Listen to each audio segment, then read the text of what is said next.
하나님과의 바른 관계가 우선이다. 하나님과의 바른 관계가 우선이다라는 제목으로 말씀 전하겠습니다.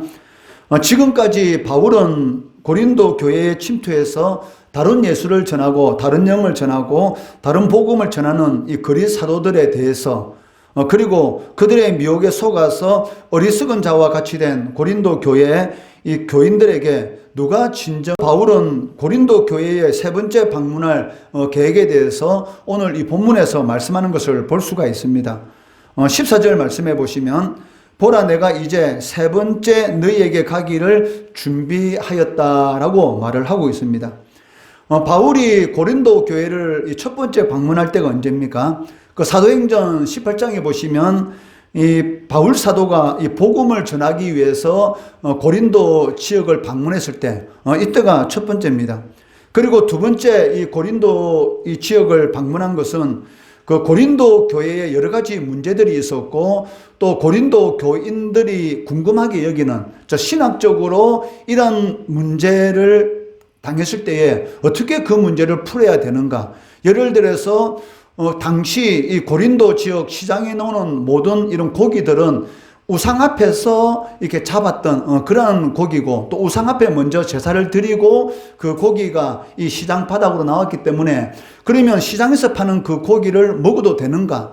아니면 우상 앞에 먼저 제사를 드리고 이 식육점으로 나온 그 고기이기 때문에 그 고기를 먹으면 되지 않는가? 이런 여러 가지 이 성도들이 이 신학적으로 그런 여러 가지 궁금증이 있었습니다. 그리고 거기에 대해서 교회 안에 여러 가지 많은 이런 문제들이 있었기 때문에 어떤 사람들은 신은 오직 하나님 한 분뿐이다. 그렇기 때문에 이 우상 앞에 제사 드리란 고기라고 해서 그 고기에 어떤 특별한 능력이 있는 것이 아니기 때문에 꺼리낌 없이 먹어도 된다라고 생각하는 사람도 있었고 또 이렇게 율법적인 그런 생각을 가지고 있는 사람들은 이 우상 앞에 제사 드린 그 고기를 우리가 어떻게 먹을 수 있느냐라고 하면서 거기에 대해서 의문점을 제시하는 그런 교인들도 있었던 것이죠. 이러한 여러 가지 문제, 뭐 결혼에 대한 문제라든지 또 이 은사에 대한 여러 가지 문제들에 대해서 질문하는 그런 이런 내용들도 있었습니다.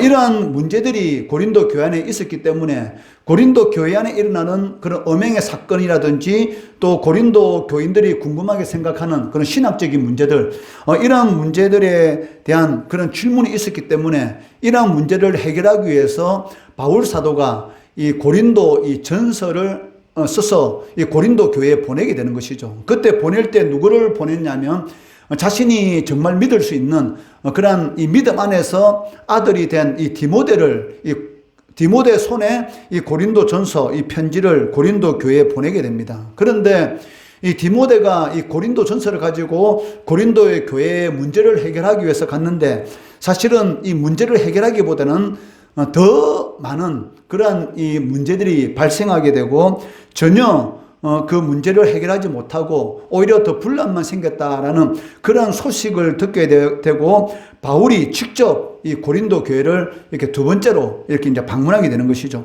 그런데 이 고린도 교회는 누가 세웠습니까? 이 바울이 세웠습니다. 그러니까 바울 사도가 고린도에서 복음을 전해서 이 고린도 교회를 세웠기 때문에 당연히 바울 사도는 자신이 고린도 교회를 방문하게 되면 거기에 있는 교인들이 자신을 환영하고 반갑게 맞아줄 것이다 라고 생각하고 이 고린도 교회를 방문했는데 자신의 생각과는 전혀 다르게 이 교인들이 이 바울에 대해서 좋지 않은 그런 감정을 가지고 있었던 것이죠. 이 거짓 사도들에 의해서 미혹당한 그런 상태에 있었기 때문에 바울에 대해서 여러 가지 오해를 가지고 있었고 바울 사도가 이 교회를 방문했는데 거기에 대해서 성도들이 좋지 않은 그런 이 모습으로 바울을 이렇게 맞이하게 되었던 것입니다. 그렇기 때문에 이 바울이 직접 이 디모데가 해결하지 못했던 그리고 편지로서 해결되지 못했던 고린도 교회 안의 문제를 해결하기 위해서 방문했는데 오히려 성도들과의 좋지 않은 그런 모습을 보고 이 마음에 이 상처를 받고 다시 이렇게 돌아오게 됩니다. 이것을 그 두 번째 방문, 즉 쓰라린 방문이다라고 이렇게 말을 하고 있는데 이 쓰라린 이 방문 이후에 바울이 이 눈물에 젖은 이 편지를 쓰게 되는 거죠. 너무나 안타까운 마음을 가지고 자신이 얼마나 고린도 교인들을 사랑하고 있는지, 그리고 자신이 처음에 고린도 교회를 이렇게 세워나갔을 때에 그러한 성도들이 자신을 어떻게 대했는지, 그리고 교회 안에 일어나던 여러 가지 문제들에 대해서 안타까운 심정을 가지고 편지를 보내게 되는데, 바로 이것이 고린도전서 이후에 보낸 이 세 번째 편지입니다. 이것을 우리가 보통 눈물의 편지라 이렇게 말을 하고 있는데, 이 편지는 지금은 전해지지 않고 있습니다. 그리고 그렇다면 이 고린도후서는 몇 번째 편지가 되는 겁니까? 바로 네 번째 편지가 되는 것이죠. 그리고 고린도전서는 실질적으로는 두 번째 편지죠. 왜냐하면 고린도전서 이전에 먼저 보낸 그 편지도 있었습니다. 그리고 그 편지도 지금까지는 이렇게 전해지지 않고 있다는 것입니다. 그렇기 때문에 바울은 이번에 고린도 교회를 세 번째로 이렇게 방문하려고 계획을 세우고 있었던 것입니다. 바울은 자신이 고린도 교회를 방문하려고 하는 그 목적이 무엇인지, 그리고 고린도 교회에 갔을 때에 겪게 될 이 두려운 것들, 그러한 것들에 대해서 이 고린도 후서에서 이렇게 기록하고 있습니다. 첫 번째, 바울이 세 번째로 고린도 교회를 직접 방문하려고 하는 그 목적이 무엇입니까? 그 15절 말씀해 보시면, 내가 너희 영혼을 위하여 크게 기뻐함으로 재물을 사랑하고 또 내 자신까지도 내어주리니 너희를 더욱 사랑할수록 나는 사랑을 덜 받겠느냐. 즉, 바울이 이 세 번째, 두 번째는 스라림 방문을 하였고, 그리고 이 세 번째로 이 바울이 고린도 교회를 방문하려고 한다라고 하면서 이 고린도 후서에 이렇게 기록해서 보내게 되는데, 그 세 번째로 고린도 교회를 방문하려고 하는 첫 번째 목적이 뭐라고 말합니까? 고린도 교회 교인들의 영혼을 위해서 방문하려고 한다라고 말씀하고 있다는 것입니다. 즉, 바울은 이 고린도 이 교회 교인들에게 바라는 것은 무엇입니까? 그들이 재물을 많든지 아니면 재물이 적든지, 그들이 세상에서 성공했든지 성공하지 않았든지 거기에 대해서는 별로 관심이 없습니다. 그들의 영혼, 고린도 교회 성도들의 그 영혼이 하나님과 이 밀접한 바른 관계를 유지하고 있는지, 아니면 하나님과는 전혀 상관이 없는 그러한 삶을 살아가고 있는지, 여기에 대해서 가장 관심을 가지고 있는 것이지, 그들이 세상적으로 성공했는지 성공하지 않았는지 거기에 대해서는 전혀 관심이 없다는 것이죠. 이러한 이 목적을 이루기 위해서 바울이 뭐라고 말합니까? 15절 말씀해 보니까 내 자신까지 내어주겠다. 그러니까 너희들 영혼이 하나님과 바른 관계가 된다면 내 목숨까지도 내어줄 수 있다라고 이렇게 말을 하고 있다는 것이죠. 그렇다면 이 바울은 무엇 때문에 이 고린도 교회 교인들의 이 영혼이 하나님과 바른 관계, 하나님과 밀접한 관계를 갖도록 하기 위해서 자신을 내어주겠다라는 그런 말까지 하는 이유가 무엇일까요? 왜 성도들이 하나님과 이 바른 관계를 가지는 것이 가장 중요한 이유가 무엇이겠습니까? 그 이유는 무엇이냐면, 영혼이 잘 돼야지만이 범사가 잘 되고, 그리고 육신의 강건함의 이 복을 누릴 수 있기 때문입니다. 그러니까 영혼이 잘 되지 않은 상태에서 우리의 삶이 행복할 수 있다? 그거는 불가능하다는 것이죠. 그것을 바울은 너무나 잘 알고 있기 때문에 너희들 영혼이 하나님과의 바른 관계에 있을 때만이 진정으로 기쁨상, 즉 이 기쁨이라는 이 단어를 이렇게 해피라고 할 수 있는데, 행복한 삶을 누릴 수 있기 때문에 너희들이 하나님과의 이 바른 관계를 유지하도록 하기 위해서 내가 세 번째로 너희를 방문하려고 한다라고 말을 하고 있다는 것이죠. 요한 3서 1장 2절 말씀 같이 읽어볼게요. 시작. 사랑하는 자여, 내 영혼이 잘된 같이 내가 범사에 잘되고 강건하기를 내가 간구하노라. 사도 요한이 하나님 앞에 간절히 기도하는 것이 무엇입니까? 네 육신이 잘되고, 그리고 네 범사가 잘되고 네 영혼이 잘되기를 바란다, 이렇게 기도하고 있습니까? 아니죠. 그러니까 하나님의 영적인 법칙이 무엇입니까? 하나님께서 인간을 창조하시고 인간들이 이 세상에서 가장 행복하게 살아갈 수 있는 그 영적인 법칙을 제시해 줬는데, 그 영적인 법칙에 대해서 바로 사도 요한이 요한 3서 1장 2절에서 이렇게 말합니다. 사랑하는 자여, 저 하나님의 사랑을 받는 성도여, 내 영혼이 잘된 같이, 첫 번째 무엇이 잘 돼야 된다는 것입니까? 영혼이 잘 돼야 된다는 것이죠. 즉 하나님과의 이 관계가 잘 될 때만이, 그러니까 하나님과의 관계가 잘 될 때만이 그 다음에 뭐가 잘 돼요? 범사. 그러니까 내가 하는 일마다 하나님이 함께 하심으로 인해서 형통하게 되더란 것이죠. 그러니까 영혼이 잘 되고 또 내가 하는 일이 잘 되다 보니까 불면증이라든지 스트레스라든지 그런 것이 있을 수가 있습니까? 없으니까 육신이 어떻게 되겠습니까? 건강한 것이죠. 모든 질병의 근원은 무엇입니까? 스트레스. 많은 의사들이 공통적으로 하는 말이 무엇입니까? 오늘날 대부분의 현대인들의 질병의 근본적인 원인은 무엇이다? 스트레스로 꼽지 않습니까? 그러니까 위염, 위궤양 이런 모든 병 앞에 붙는 것이 석자가 딱 붙어요. 석자. 위염, 위궤양 이런 모든 병, 이런 질병 앞에 글자 석자가 딱 붙는데 그 석자가 무엇입니까? 신경성 위염, 신경성 위궤양. 이 신경성이라는 단어가 꼭 질병 앞에 붙는 것을 볼 수가 있습니다. 그 이유가 무엇입니까? 대부분의 이 병의 이 근본적인 원인을 살펴보니까 바로 스트레스, 이 신경과 이 연관이 있다고 이렇게 말을 하고 있는 것을 볼 수가 있는 것이죠. 그러니까 암도 결국은 무엇입니까? 이런 스트레스, 이 직장 생활에서 너무나 많은 스트레스들이 계속 쌓이다 보니 어느 순간인가 그게 뭐가 돼요?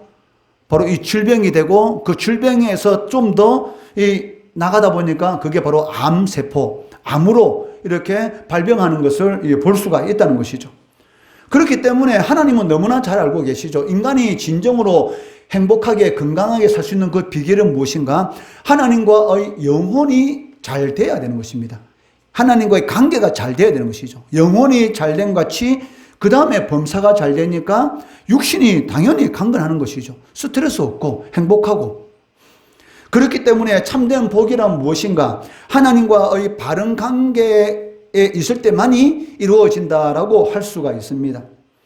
그래야지만이 우리의 심령 깊은 곳에 있는 아무리 많은 것을 창고에 쌓아두어도 만족함이 없는 것이죠. 이 문제가 무슨 문제입니까? 바로 결핍의 문제인 것이죠. 이 결핍의 문제가 해결될 수가 있습니다. 왜 많은 사람들이 많은 것을 누리고 있으면서도 불구하고 왜 끊임없이 부족한 가운데 자꾸 더 가지려고 하는 이유가 무엇일까요? 자신이 가지고 있는 것에 만족한다면 더 가지려고 안 하죠.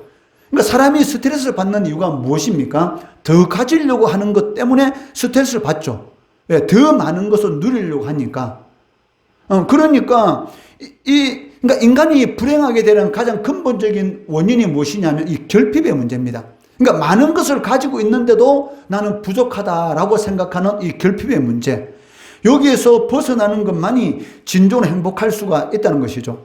아모스 선지자, 아모스 8장 11절 말씀 같이 읽어볼게요. 시작.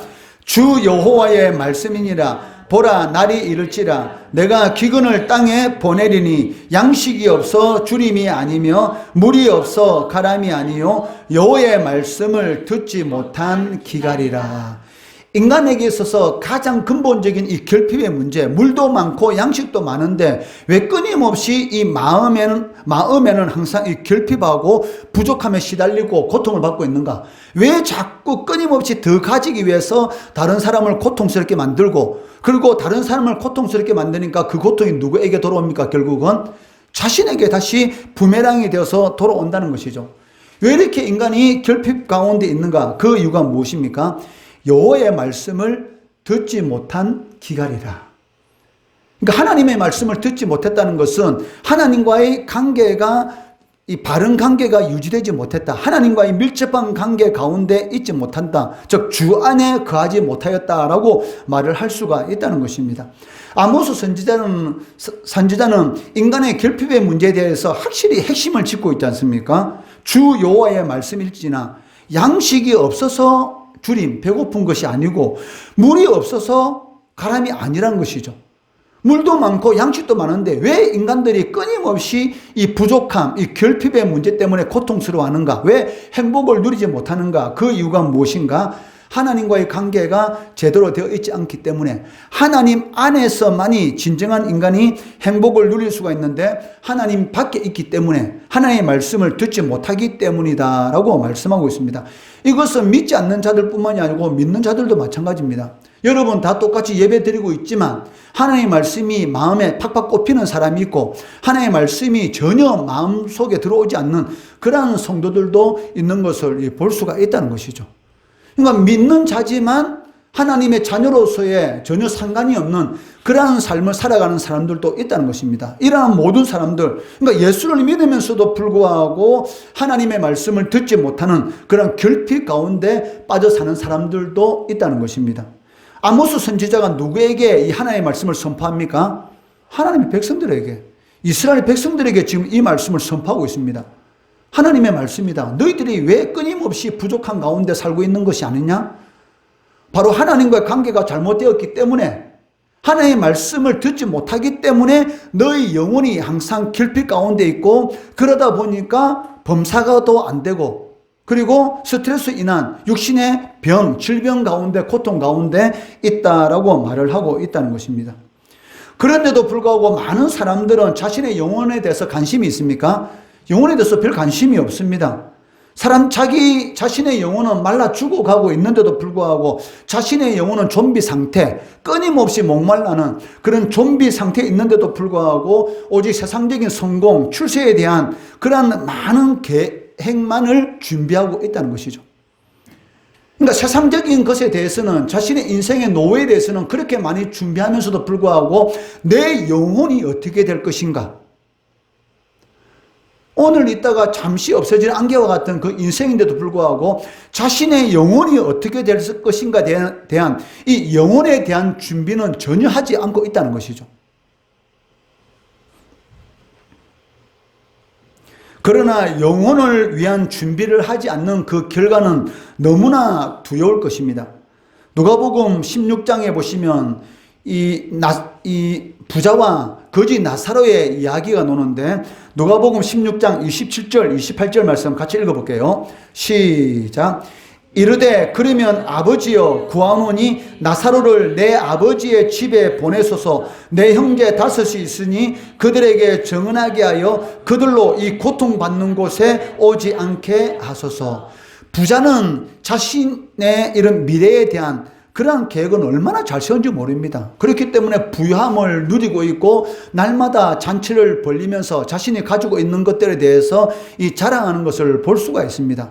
그러니까 자신이 먹고 누릴 수 있는 그러한 것들에 대해서는 너무나 많이 준비했고, 그리고 더욱더 자신이 많은 것을 누리기 위해서 사람들을 초청해서 잔치를 벌리면서 인맥을 강화해서 더 많은 것을 가지려고 하는 것을 볼 수가 있습니다. 그런데 그 많은 것을 가진 이 부자, 세상적인 성공, 출세에 대해서는 그렇게 준비를 잘하고 있으면서도 불구하고 자신의 영혼에 대해서는 전혀 준비하지 않았다는 것입니다. 그로 인해서 결국 부자, 살아있을 때는 날마다 잔치를 벌일 정도로 많은 재물을 가지고 있었지만 죽고 나니까 그 재물이 소용이 있습니까? 전혀 소용이 없었고 영혼이 불목 가운데에서 이 고통받는 곳에 자신의 5 형제는 오지 말게 해달라고, 나사로를 자신의 형제 5 형제에게 보내서 이곳에 오지 말도록, 세상적인 성공과 출세를 위해서 계획을 세우는 것이 중요한 것이 아니고 내 영혼이 어떻게 될 것인가, 그 영혼을 위해서 이 계획을 세우는 것이 너무나 중요하다는 것, 나사로를 통해서 깨닫게 해달라고, 나사로를 보내달라고, 이렇게 이 지옥에 있는 이 부자가 이 아브라함에게 그 애걸복걸하는 그런 이 모습을 볼 수가 있다는 것이죠. 그렇지만 이 아브라함이 뭐라고 말합니까? 거기에 이미 하나님의 말씀이 있지 않느냐? 하나님의 말씀을 듣지 못한다면 죽은 자가 살아나서 말을 전한다 할지라도 안 믿는다, 이렇게 말을 하고 있잖아요. 그렇기 때문에 우리가 하나님과의 관계가 잘못되는 첫 번째 이유가 무엇입니까? 하나님의 말씀을 안 듣는다는 것이죠. 그 하나님의 말씀을 듣는다라는 이 들으라 라는 이 히브리어 이 단어는 셰마입니다. 셰마. 근데 셰마라는 이 단어, 셰마 이스라엘이라 들으라, 이렇게 말하잖아요. 그러니까 셰마라는 이 단어에서 나온 단어가 이 샤마라는 단어가 있는데, 이 샤마라는 이 단어는 순종이라는 뜻입니다. 그러니까 이스라엘 백성들에게 있어서 하나님의 말씀을 듣는다라는 이 말의 의미는 무엇입니까? 바로 순종한다, 그런 의미를 가지고 있다는 것이죠. 그러니까 내가 하나님의 말씀을 듣는다라는 것은 하나님의 말씀에 순종한다라는 그런 의미를 가지고 있다는 것입니다. 그런데 진짜 하나님의 말씀을 들었다면 순종하는 그런 삶을 살아가게 되죠. 그런데도 불구하고 성도라고 하면서 하나님의 말씀을 듣는다고 하면서도 사실 순종하지 않는다는 것은 무엇입니까? 하나님의 말씀을 듣지 못한 기갈에 빠지게 되는 것이죠. 결핍의 문제. 행복하지 않다는 것입니다. 바울이 고린도 교회를 방문하려고 하는 바로 첫 번째 목적이 바로 이겁니다. 영혼이 잘 되도록 하기 위해서, 하나님과의 바른 관계를 갖도록 하기 위해서, 혹 거짓 사도들에게 속아서 그 영혼이 잘못된 길에 서 있다면 다시 하나님이 기뻐하는 그 길로 돌이키게 하기 위해서 내가 세 번째 가려고 한다라고 말씀하고 있습니다. 바울이 고린도 교회를 방문하려고 하는 두 번째 목적이 무엇입니까? 19절 말씀 같이 읽어보겠습니다. 시작.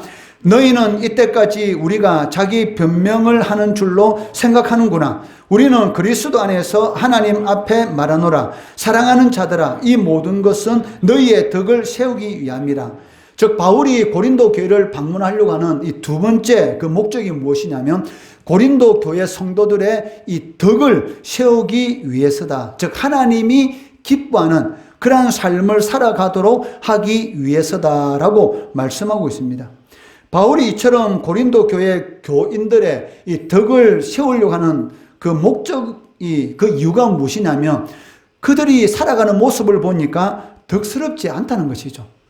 너무나 하나님의 뜻과는 상관이 없는 세상적인 그러한 이 가치관을 가지고 고린도 교인들이 살아가고 있다는 것입니다. 이것은 이 세 번째 방문을 앞두고 있는 이 바울로 하여금 이 두려워하게 만듭니다.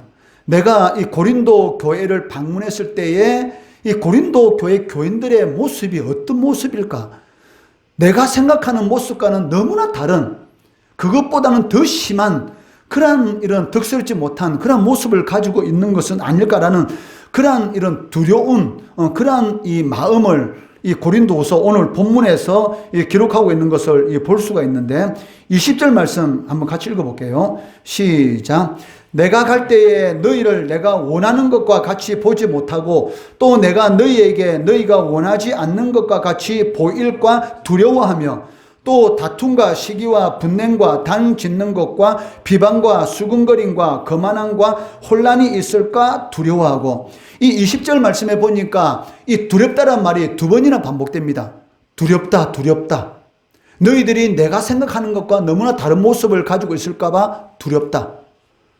이것은 이 목회자라면 누구든지 성도들의 이런 그런 신앙생활에 가지고 있는 관심이라고 할 수가 있습니다. 여러분들이 지금 이렇게 열심히 신앙생활하고 있지만 나중에 혹 저 먼 곳으로 가가지고 혹 우리 장유세계를 떠날 수 있는 그런 그 여건이 될 수도 있다는 것이죠. 그런데 한 5년, 6년 후에 이렇게 만나게 됐을 때 분명히 우리 장유세계에서 신앙생활 할 때는 그렇게 신앙생활을 아름답게 이쁘게 잘했는데 5년 후에 만나고 나니까 이 교회를 떠나서 세상 속에서 방황하고 있다는 것이죠. 그러한 모습을 봤을 때에 이 목회자의 마음은 이루 말할 수가 없다는 것입니다. 그러니까 바울의 마음이 바로 이건 것이죠.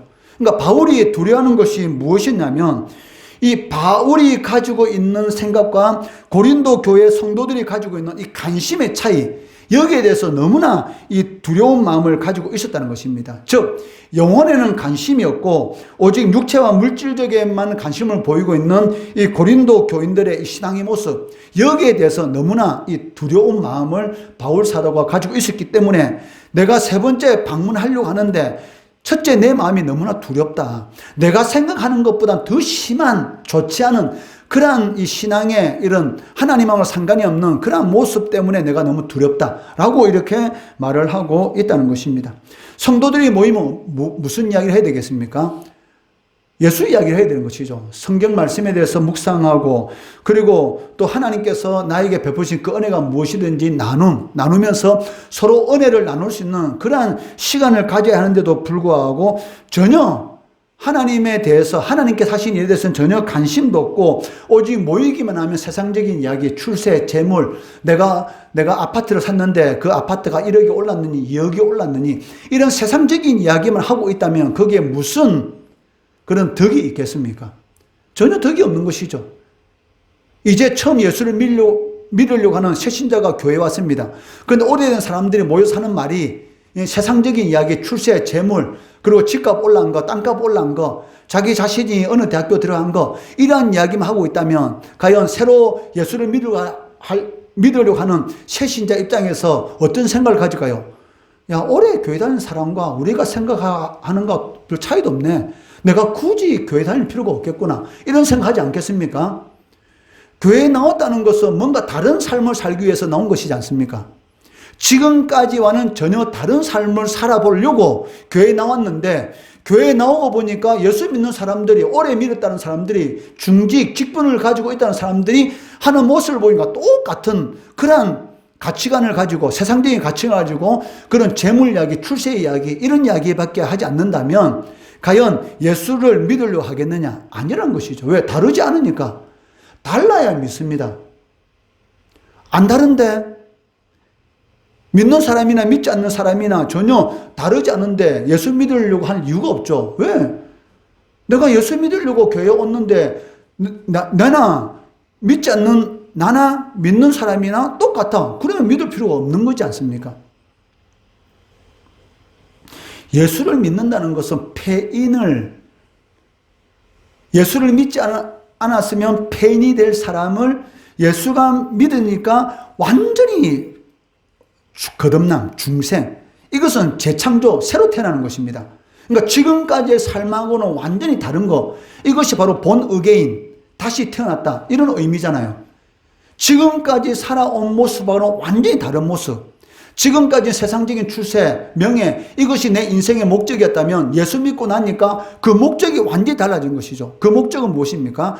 내가 인생을 성공하든지 세상적인 기준, 예수 믿었다는 그 자체는 다 인생을 성공한 겁니다. 다른 거 필요 없어요. 일단은 내가 예수 믿었다, 그 자체 하나만으로도 여러분은 성공한 사람들입니다. 만약에 세상적인 기준으로 만약에 성공과 실패를 한다면 바울 사도 같은 사람은 그럼 실패하는 인생입니다. 왜? 바울은 예수 믿기 전까지만 하더라도 어떤 사람이었습니까? 어마어마한 권력을 가지고 있었고, 그리고 이 학벌이라든지 명예라든지 세상적인 기준으로 어마어마한 그런 지도층 그런 인사였죠. 그런데 예수 믿고 난 이후에는 그 다음부터 어떻게 됐습니까? 정반대의 삶을 살아간 사람입니다. 심지어는 먹을 것이 없어서 굶었던 그런 사람이었습니다. 그렇다면 세상적인 기준으로 보면 어때요? 예수 믿기 전에 성공한 인생이죠. 그런데 바울은 뭐라고 말합니까? 예수 믿기 전에 살아온 인생은 뭐다?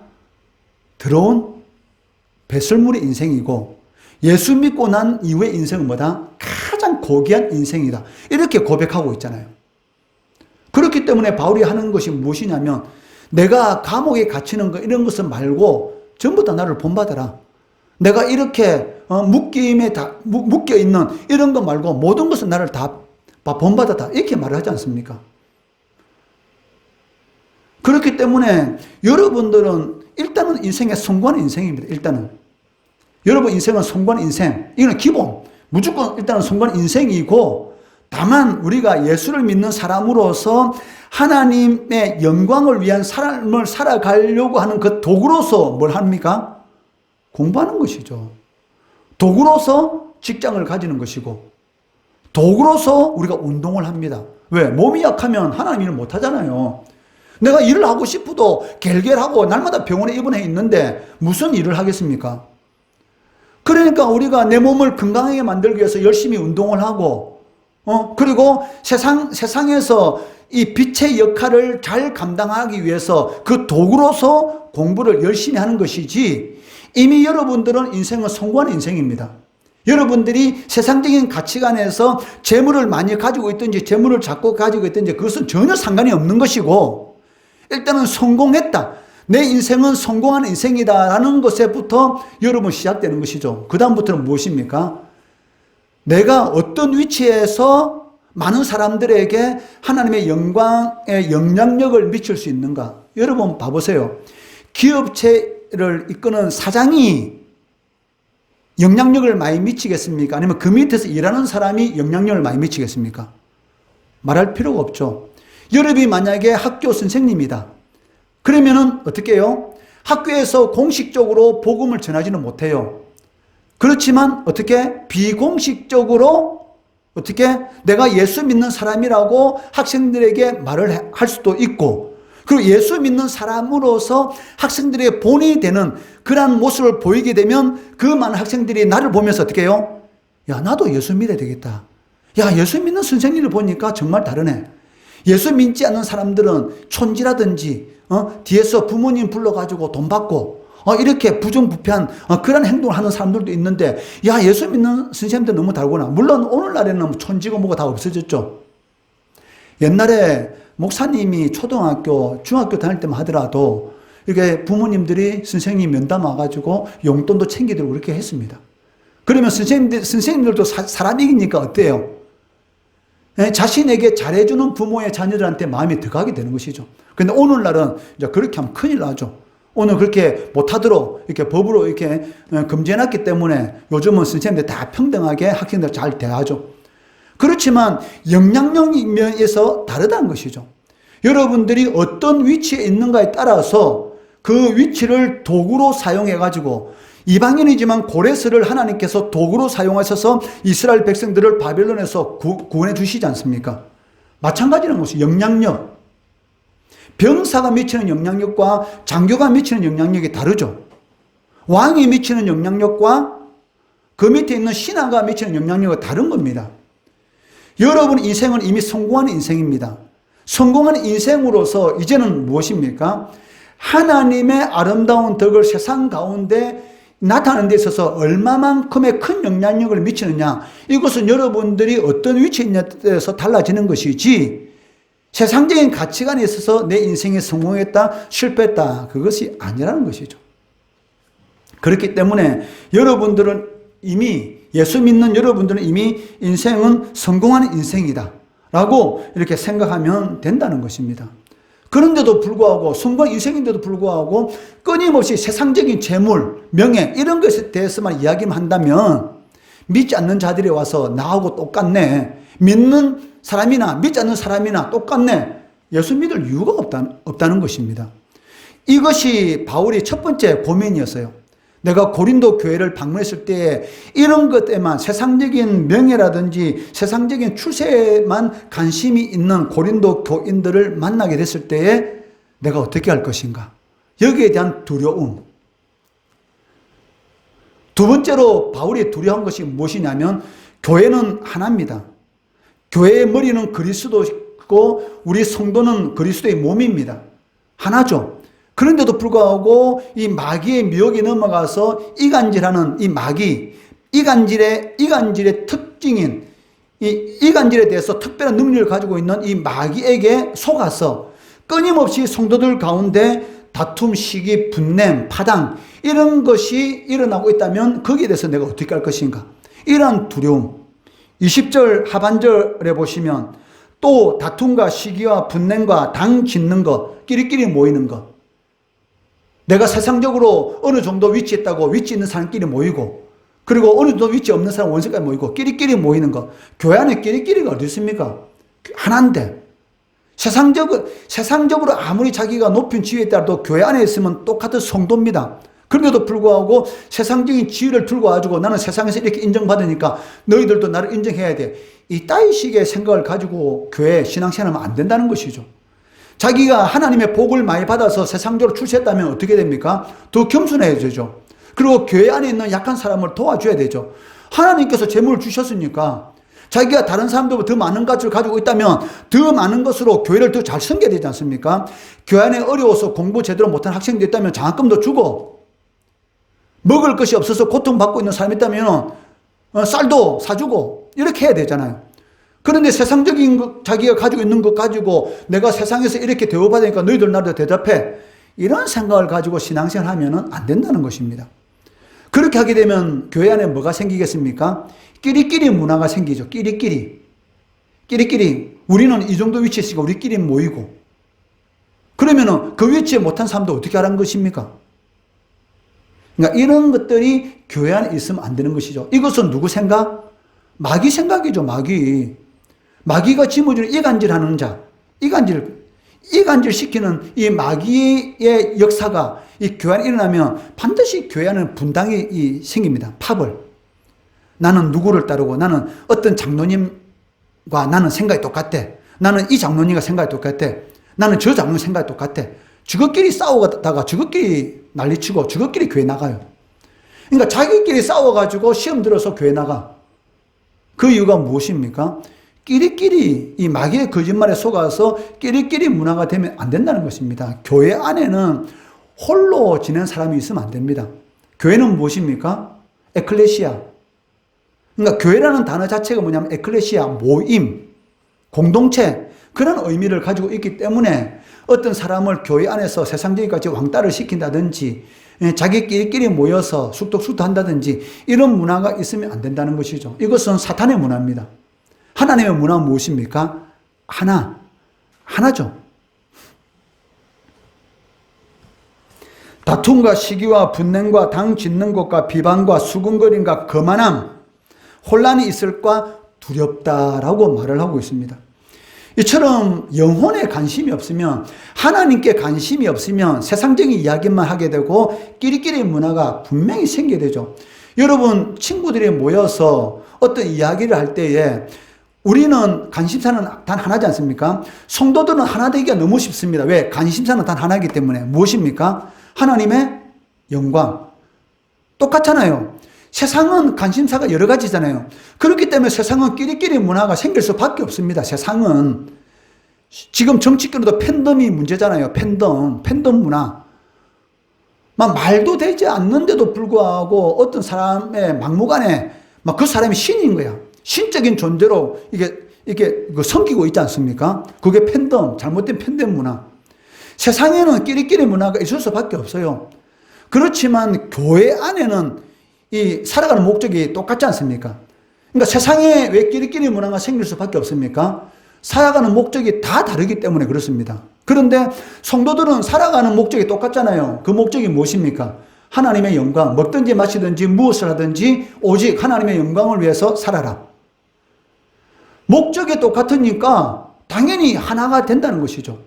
그런데 이 영혼, 하나님에 대한 관심이 없게 되면 어떤 문제가 생기냐면 바로 육체와 이 물질에 대한 욕망이 생기게 되고 그를 통해서 편을 만들게 되고 끼리끼리 문화도 교회 안에 이렇게 생기게 된다는 것이죠. 그리고 상대방에 대해서 시기하고 질투하고 수근거리고 그리고 거만하게 되고 이런 일들이 교회 안에서도 일어날 수가 있다는 것입니다.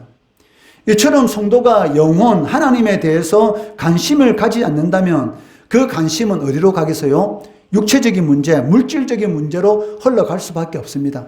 그래서 성도는 단순하게 살아야 됩니다. 오직 내 인생의 목적은 하나님의 영광이다.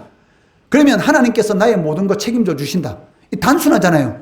나는 하나님 위해서 살고 내 인생은 누가 책임져 준다? 하나님. 나는 하나님을 위해서, 하나님은 내 인생. 이게 바로 성도들의 삶입니다. 다른 게 성도의 삶이 아니고 나는 하나님을 위해서. 그러면 하나님께서 내 인생 책임. 이것이 바로 성도들의 삶이라는 것이죠.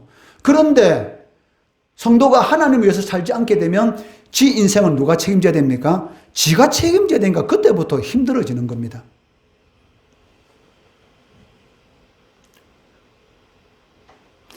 그렇기 때문에 당연히 시기, 질투, 다툼이 생기게 되고 교회에 덕을 세우지 못하게 되는 것이죠. 이것이 바울이 두 번째로 두려워하는 것이죠. 내가 고린도 교회를 세 번째 방문했을 때에 혹 이러한 모습들, 교회 안에서는 세상적인 이야기만 하고 출세에 대한 이야기만 하고 하나님에 대한 영광에 대한 이야기는 전혀 없는 그러한 상태가 되어서 끼리끼리 문화, 시기하고 질투하고 거만한 이러한 모습을 봤을 때 내가 어떻게 할 것인가. 이런 두려움이 바울의 마음 가운데 있었다는 것입니다. 그렇기 때문에 예수님은 무엇이라고 말씀하십니까? 마태복음 6장 19절에서 21절 말씀 같이 읽어보겠습니다. 시작. 너희를 위하여 보물을 땅에 쌓아두지 말라. 거기는 종과 동독이 해하며 도둑이 구멍을 뚫고 도둑질하느니라. 오직 너희를 위하여 보물을 하늘에 쌓아두라. 거기는 좀이나 동독이 하지 못하며 도둑이 구멍을 뚫지도 못하고 도둑질도 못하느니라. 내 보물 있는 그곳에는 내 마음도 있느니라. 아멘. 이게 무슨 말입니까? 내가 가장 소중하게 생각하는 것을 어디에 쌓아두라? 하늘에 쌓아두라. 이 말이 무슨 말입니까? 인생 하나님의 영광을 위해서 살아가라.